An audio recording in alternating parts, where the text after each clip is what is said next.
प्रभात संदेश morning devotion में आप सभी का हृदय से स्वागत है।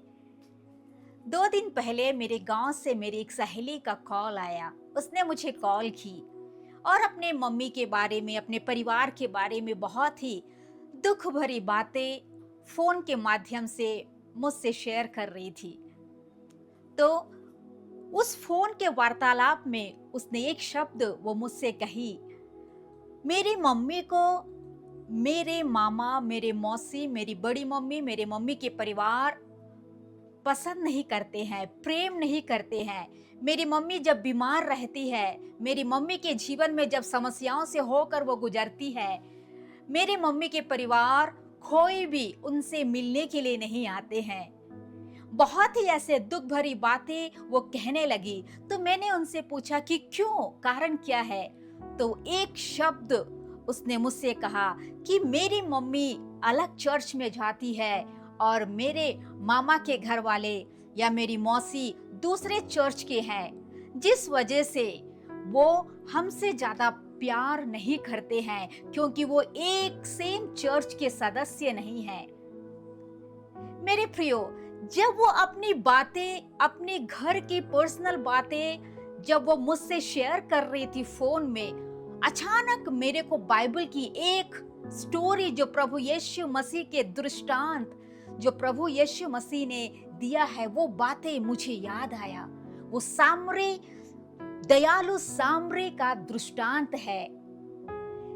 हम देखते हैं कि लूका रचित सुसमाचार उसके 10 अध्याय उसके 25 आयत से यदि हम देखेंगे, वहां पर एक व्यवस्थापक जो है प्रभु यीशु की परीक्षा करने लगा और उससे पूछने लगा, हे गुरु, अनंत जीवन का वारिस होने के लिए मैं क्या करूं?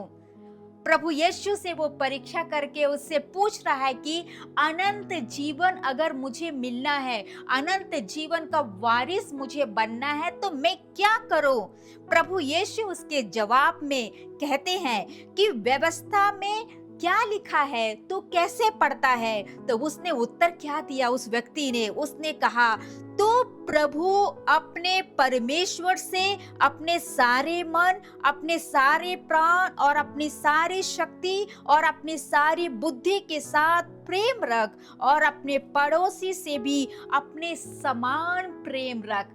ये परमेश्वर के वचन में लिखा है कि हमारे प्रभु यीशु मसीह को सारे मन, सारे प्राण, सारी शक्ति और सारी बुद्धि के साथ हमें प्रेम करना है, और साथ ही अपने पड़ोसी से अपने समान प्रेम रखना है।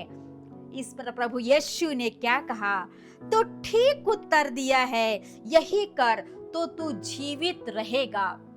इस पर प्रभु यीशु एक दृष्टांत सुनाते हैं और वो क्वेश्चन करने लगता है, अपने आप को धर्मी बताने के लिए जब पूछता है, मेरा पड़ोसी कौन है? तो प्रभु यीशु मसीह दयालु सामरी का एक दृष्टांत उसके सामने सुनाता है और कहता है कि एक मनुष्य यरूशलेम से यरीहो की ओर जा रहा था। रास्ते में कुछ लोगों ने, कुछ डाकुओं ने उस पर हमला किया, उसको अधमरा हालात में उसको छोड़ दिया, उसको बहुत ही कष्ट दिए, उसके कपड़े उतारे और उसको छोड़ देकर एक अधमरा हालात में उसको रास्ते में छोड़ के उसको चला गया।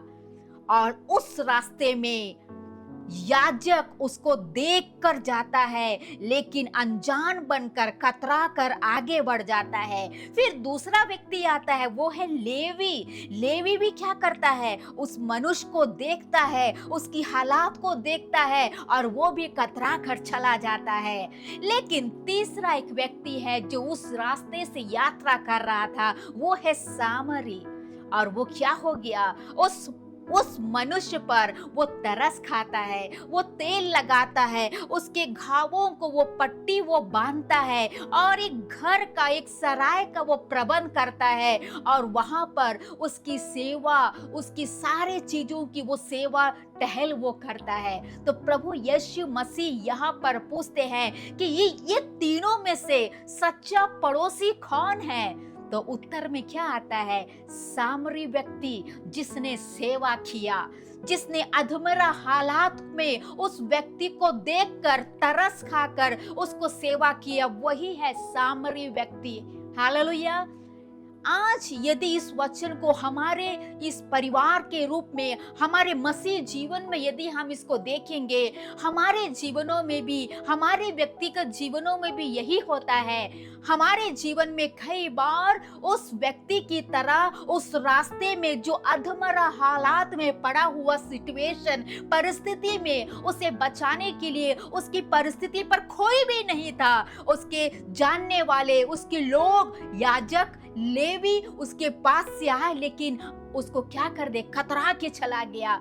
हमारे परिवार में भी हमारे ही भाई, हमारे परिवार के लोग कई बार हमारे सिचुएशन को, हमारी परिस्थितियों को जब देखते हैं कि इनके पास में कुछ भी नहीं है, बेसहारा हालातों में कई बार हमारी सिचुएशन, परिस्थितियां आ जाती है। हमारे जीवनों में जब सहायता की जरूरत पड़ती है, हमारे जीवनों में जब भाई की जरूरत पड़ती है, हमारे जीवनों में जब बहन की जरूरत पड़ती है, हमारे रिश्तेदार की जरूरत पड़ती है, हमारे बीमार के हालातों में, हमारे आवश्यकता के हालातों में, उस समय क्या होता है? हमें नकार करते हुए, इनकार करते हुए, कतरा कर हमारे रास्ते से वे गुजर जाते हैं। कोई भी मदद कई बार हमारे परिवार के भाई बहनों से हमें मिलता नहीं है। हम निराश होकर, बेचैन होकर, अधमरा हालात में जब पड़े रहते हैं, उस समय क्या होता है? परमेश्वर हमारे जीवनों में कार्य कर कर एक सामरी व्यक्ति की तरह हमारे जीवनों में परमेश्वर के जन को हमारे सम्मुख में भेजते हैं और हमारे जीवनों में हमारी परिस्थितियों को बदल के रख देता है। मेरे प्रियो, आज यदि आपके परिवार के तरफ से कोई भी सहायता नहीं है, अकेले अवस्थाओं में आप पड़े हुए हैं, आपकी स्थिति को देखकर आपका परिवार आपको छोड़ दिया है, आपको आपसे दूर है, घबराने की जरूरत नहीं है। उस अधमरे हालात में, अधमरा क्या है? जान है लेकिन उठ नहीं पा रहा है। एक ऐसी परिस्थिति, नीचे की हालातों में जिससे किसी का सहारा चाहिए उठने के लिए, उस समय आपके परिवार, आपके भाई बहन यदि आपका साथ नहीं दे रहे हैं, उस वक्त परमेश्वर आपके संग में रहकर उस अधमरे हालातों में आपको उठाकर खड़ा करके आपको आगे की ओर लेके जाएगा। Hallelujah, hallelujah. परमेश्वर ने यही हमें सिखाया है। हमारे समान हमारे पड़ोसी को हमें प्यार करना है। हम अपने खुदा को जैसे हम प्यार करते हैं सारे दिल से, सारे मन से, वैसे ही हम अपने परिवार को, हमारे पड़ोसी को हमें वैसा ही प्रेम करना है। इस वचन के द्वारा प्रभु आप सभी को आशीष दे।